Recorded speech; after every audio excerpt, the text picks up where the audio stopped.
اب جو زکوٰۃ ہم پر فرض ہوئی ہے اس کی بڑی مصلحت، اس کی قومی مصلحت، اس کی ملی مصلحت یہ ہے کہ معاشرے کی فلاح و بہبود کا کام ہو، عوامی فلاح و بہبود کا کام ہو، اسلامی ریاست کی ریاستی مشینری چلتی رہے اور شہروں میں قصبوں میں ترقیاتی اسکیمیں جاری کی جا سکے۔ یہ ہے مقصد زکوٰۃ کا ملی سطح پر یا قومی سطح پر۔ یہ بات ہم تمام دوست یاد رکھیں، زکوٰۃ یہ انفرادی معاملہ نہیں ہے، زکوٰۃ ریاستی مسئلہ ہے، معاشرتی مسئلہ ہے۔ یعنی ایسا نہیں ہے کہ میں صاحب نصاب ہوں، میں صاحب مال ہوں، میری مرضی جس کو چاہوں زکوٰۃ دے دوں، ایسا نہیں ہے، بلکہ اگر میں صاحب نصاب ہوں، میں صاحب مال ہوں، مجھ پر زکوٰۃ فرض ہوتی ہے تو یہ ریاست کا اسلامی ریاست کا ٹیکس ہے، اسلامی ریاست کا ریونیو ہے، یہ اسلامی ریاست کا مالیہ ہے، یہ اسلامی ریاست کا میزانیہ ہے۔ اب جب دلائل میں آپ کے سامنے رکھ رہا ہوں اس کو ذہن نشین کریں آپ۔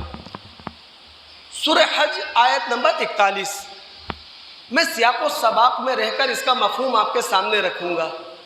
یہ پہلا موقع ہے اللہ رب العالمین نے مدینہ کے مسلمانوں کو اجازت دی کہ وہ اپنے دفاع کے لیے تلوار نکال سکتے ہیں۔ اسی موقع پر اللہ نے کہا الذین ان مکناہم فی الارض اقاموا الصلاۃ وآتوا الزکاۃ وامروا بالمعروف ونہوا عن المنکر۔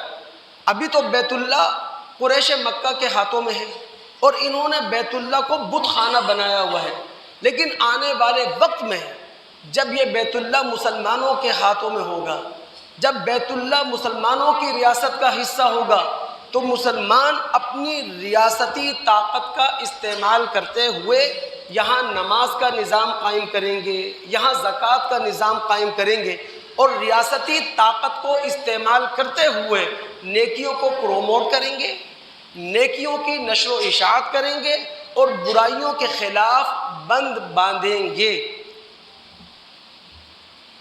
سورہ توبہ اس کی آیت نمبر 60 ہے جس میں مصارف زکوٰۃ اللہ رب العالمین نے بیان کیے ہیں، یعنی زکوٰۃ کا مال کہاں کہاں کن کن مدوں میں خرچ ہوگا۔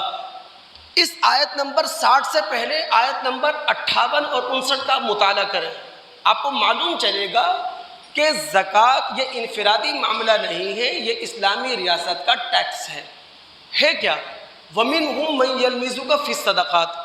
محمد علیہ السلام جب بیت المال سے، پبلک پراپرٹی سے خرچ کیا کرتے تھے تو منافقین اللہ کے رسول پر الزام لگاتے تھے، نبی علیہ السلام پر اعتراضات کھڑا کرتے تھے، نبی علیہ السلام کی عیب جوئی کیا کرتے تھے، نبی علیہ السلام سے شکوے شکایت کرتے تھے کہ آپ زکوٰۃ کی صحیح تقسیم نہیں کر رہے ہیں، درست تقسیم نہیں کر رہے ہیں، آپ حقداروں کو ان کا حق نہیں دے رہے ہیں۔ تو اس پس منظر میں اللہ رب العالمین نے مصارف زکوٰۃ بتائے کہ محمد علیہ السلام رسول ہیں، پیغمبر ہیں، ریاست مدینہ کے والی ہیں، آپ پابند ہیں اس بات کے کہ اپنی مرضی سے زکوٰۃ کا مال خرچ نہیں کر سکتے، بلکہ اللہ رب العالمین نے جو مدیں بتا دی ہیں، جو مصارف بتا دیے ہیں، محمد علیہ السلام انہی مدوں میں مال خرچ کریں گے، انہی مصارف پر مال خرچ کریں گے۔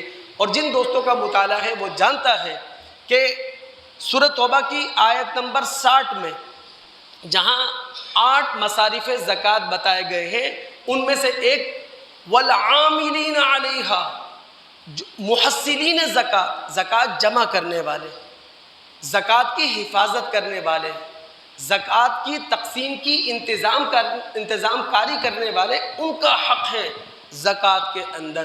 تو زکوٰۃ انفرادی معاملہ نہیں ہے، زکوٰۃ ریاستی مسئلہ ہے، یعنی ایک اسلامی ریاست اپنا ٹیکس زکوٰۃ کے نام سے جمع کرتی ہے، اپنا ریونیو زکوٰۃ کے نام سے جمع کرتی ہے۔ بخاری مسلم کی وہ روایت دوستو کس کے ذہن میں نہیں ہے جس کے راوی سیدنا ابو ہریرہ رضی اللہ تعالی عنہ ہیں؟ ہمارے نبی محمد الرسول صلی اللہ علیہ وسلم کی آنکھ بند ہوئی، ابو بکر صدیق رضی اللہ تعالی عنہ، دیکھیں بہت سارے دوست سو رہے ہیں نا، یہی وہ چیز ہے جہاں میں پریشان ہو جاتا ہوں۔ میں ایک بات سمجھانا چاہتا ہوں، ایک بات سکھانا چاہتا ہوں. مجھے بڑا افسوس ہوتا ہے کہ ہم یا تو آئیں نہیں مسجد میں، اور آئیں تو تھوڑا سا کچھ لے کر آئیں نا، جذبہ کچھ سیکھنا ہے، کچھ جاننا ہے. اب یہاں آ کر آپ سو جائیں، اپنی تھکاوٹ کا سارا اظہار یہاں کریں، بات کرنے والا اپنی بات نہ رکھ سکے، تو فائدہ کیا اس بات کا؟ تو بہت معذرت، لیکن سب کو دوستوں کو خیال کرنا چاہیے ان ساری چیزوں کا نا. اور ہم نہ جانے کیوں ان چیزوں کا ادب نہیں رکھ سکے. اللہ کے گھر کے اندر ایک مقصد بھی لے کر آئے اور وہ مقصد بھی حاصل نہ کریں تو فائدہ کیا اس کا نا. اللہ کے رسول صلی اللہ علیہ وسلم کی آنکھ بند ہوئی. ابو بکر صدیق رضی اللہ تعالی عنہ نے خلیفہ اول کی حیثیت سے منصب سنبھالا. وَكَفَرَ مَنْ كَفَرَ مِنَ الْعَرَبِ، عرب کے اندر ارتداد کی لہر دوڑ گئی. ان مرتدین کے اندر مانعین زکوٰۃ بھی تھے. ابو بکر صدیق رضی اللہ تعالیٰ عنہ نے خلیفہ کی حیثیت سے، ریاست مدینہ کے والی کی حیثیت سے مقدس جنگ لڑنے کا ارادہ کیا.